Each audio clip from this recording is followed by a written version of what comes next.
Deməli, Quran oxumaq ölüyə bir neçə növdür. Birinci növ gəlib məsələn qəbirstanlığa, durmaq qəbrin üstündə və oxumaq. Bu düzgün deyil. Nəyə görə? Çünki Peyğəmbər sallallahu əleyhi və səlləm belə etməyib, sahabelər belə etməyib və əslində Quran oxuyan özü faydalanır Quran oxumaqdan. İkinci növ hansı ki o da icazəli deyil, ən çox da o da yayılıb. Pulla oxumaq. Yəni götürürsən desən mənə pul ver, məsələn mənə 100 manat ver, onda mən oxuyub savabını verəcəm ona. O da düzgün deyil. O da səhvdir.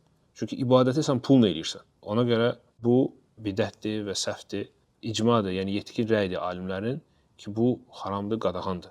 Heç kim imamlardan bunu etmir. Üçüncü növ, sən oxuyursan Quran özü üçün, sonra onun savabını hədiyyə edirsən öz yaxın adamına, dünyadan gedən adamına. Bu barədə ixtilaf var alimlərin arasında. Ona savab çatır, ya çatmır. Nəyə görə ixtilaf var, qardaşlarım? Biz Quran və sünnəyə baxanda görürük ki, bəzi əməllər gəlib ki, Peyğəmbər sallallahu əleyhi və səlləmdən, onlar ölüyə xeyir gətirir. Məsələn, Peyğəmbər sallallahu əleyhi və səlləm deyir ki, "İzə mətə ibnu Ədəm", Adəm övladı öləndə, "İnqata əməlu illə min thələs". Onun yəni əməlləri dayanır. 3 əməldən başqa. Nədir o 3 əməl? Birinci sadaqatul cari, yəni axar sədaqə. Yəni o sədaqə ki, o kömək, o xeyirxah iş ki, sən eləmisən və sən öləndən sonra da insanlar ondan faydalanır. Məsələn, yol çəkmisən, yemək tikmisən, sən öləndən sonra da insanlar ondan faydalanır. Nə qədər faydalanır, o qədər sənə savab yazılır. İkinci, deyir Peyğəmbər sallallahu əleyhi və səlləm, "İlmun yuntəfə biha", yəni faydalı elm qoymusan. Sən öləndən sonra cəmaət ondan faydalanır, sənə savab yazılır. Sonra deyir ki, "Valadun salih yad'u lehu". Salih övlad hansı ki onun üçün dua edir. Və biz buradan görürük ki, dua ona fayda verir. Xüsusən salih övlad və həmçinin salih övlad olmaq,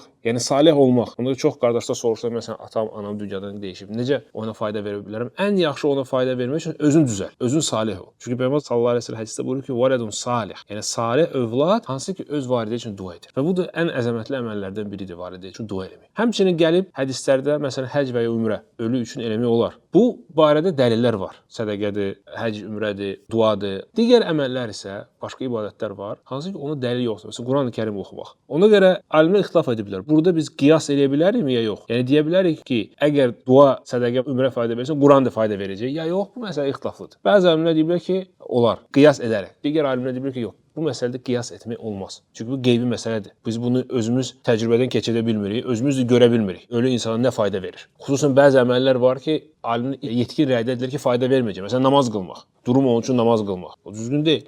Ona görə yəni insan bundan çəkinsə, onun üçün dua eləsə, sədaqə versə daha xeyirlidir. Lakin kimsə bunu eləsə, bu niyyətlə pulsuz və s. İnşallah bu rəydə var. Sonra da məsələn Allah Subhanahu taala desin ki, mən ya Rəbbim bu ibadəti elədim. Məsələn bu ibadətə görə mənim valideyn üçün məsələn rəhm elə buna görə və s. Belə inşallah olsa, hətta o hədisə də daxil olacaq ki, salih övlad öz valideyn üçün dua edir.